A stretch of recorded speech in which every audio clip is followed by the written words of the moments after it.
Must slow down a bit to go to the right. Okay, let's try around this corner.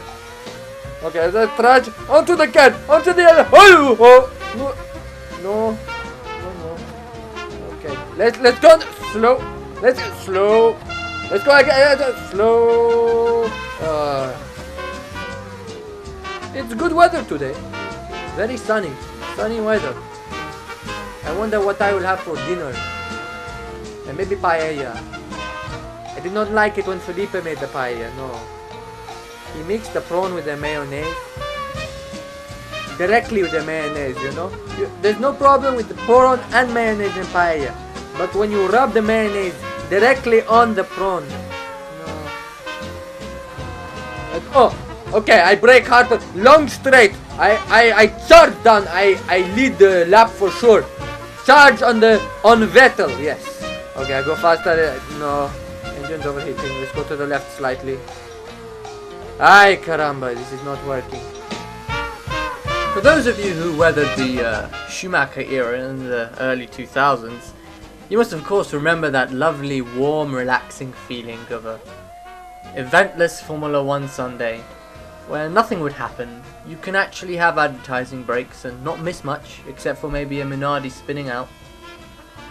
And McLaren might go a bit quicker, but then it would blow up, so Schumacher wins.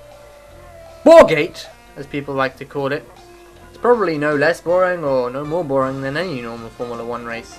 And if you're a fan of the sport, well, you're a fan of the sport. Of course, we all love wheel-to-wheel action, but this is Bahrain we're talking about. However, the next race is in Australia. Ah yes, Australia.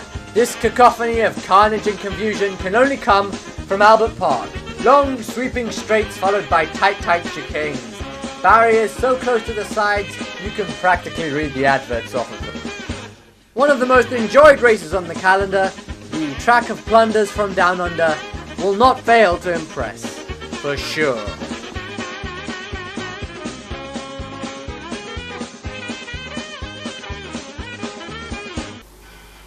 And sadly, because of Stefan GP's denial of entry in the 2010 season, we cannot use their Toyota car in order to go around the Australia track and learn the ins and outs. We remember Stefan GP's 2010 dream. Come with me and you'll be in a world of pure imagination. Take a look and you'll see into your imagination.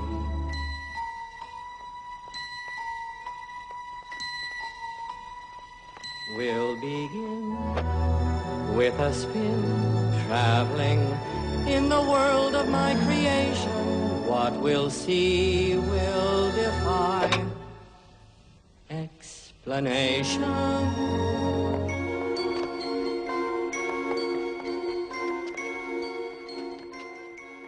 End of lap 10. Alan Jones and Villeneuve closer again. Right in the slipstream, tucked under the rear wheel. Thanks to my friend Ralph Schumacher, we managed to steal the Saudia Williams Cosworth that Alan Jones drove in 1979. Alan Jones is of course the last Australian world champion, obviously preceding Mark Webber, for sure. And it's going to be quite nice actually, because now Mark Webber is an actual championship contender. We'll see a magnificent turnout at the Australian race to support him. No doubt to see his engine blow up. Alright, so we fly over the start-finish line and come into the first corner. This is going to be the kind of corner you're going to see a lot around in this track. Tight right, long sweeping left. Hope you like the music. It's Australia. Yes. Now this is a very tight corner. This is where things bunch up a little, even more than the first corner. Take it second gear like last time, but it's very tight and you have to be very delicate on the throttle in this corner. Put the throttle on halfway through, lest you spin out. This corner is full speed, full downforce in a modern F1 car, but my car, well, you saw me go over the grass. Here's the first of a repeated corner. Tight right, long sweeping left. And I see how you have to hug the edges religiously in order to minimize the distance in the lap. Obviously, here's the next corner. exactly the same. Guess what? Tight right, long sweeping left. Obviously, left comes in a bit more than last time. Hug the walls. Hug the inside. Hug the outside. It's amazing. And then this is a very fast double corner. Clip that apex and then clip the next apex. If you miss the first apex, you ruin the second apex.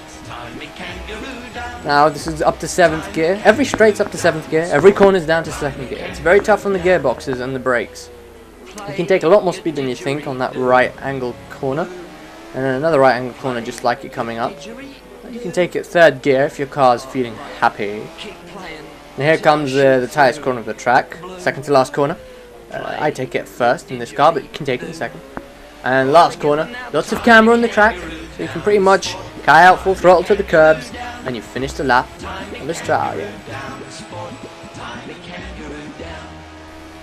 So Albert Park, a simple track, a repetitive track, but always a formula for action and carnage.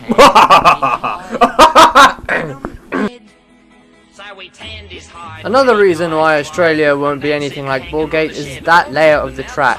Long straights and tight corners generally are a good formula for overtaking. The tight right and sweeping left is ideal for the going in too fast and blocking the exit method of overtaking that you will see a lot, as I'm showing here with this video from the 2006 race. The bumpy street track is very dirty and takes a long time to rubber in, and if the weather forecasts or anything to go by, rain in the night and morning might wash away the rubber that's been put in, so times will vary very greatly. The tyres will wear very much compared to Bahrain's race because of the bumpy track and the very heavy braking. Gearboxes probably won't be an issue because Bahrain was pretty easy on them. This will be a hard race for gearboxes, but they tend to be quite well built these days.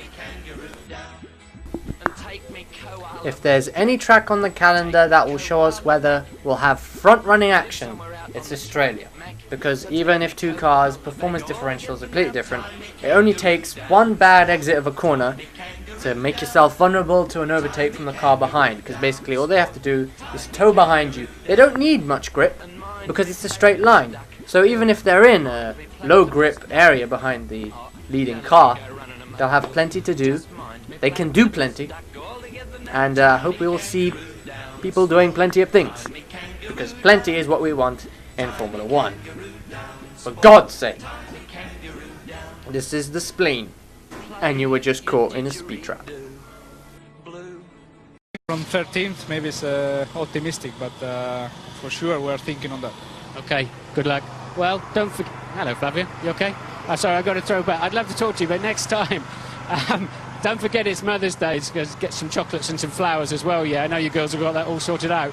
Okay, Jim, back to you.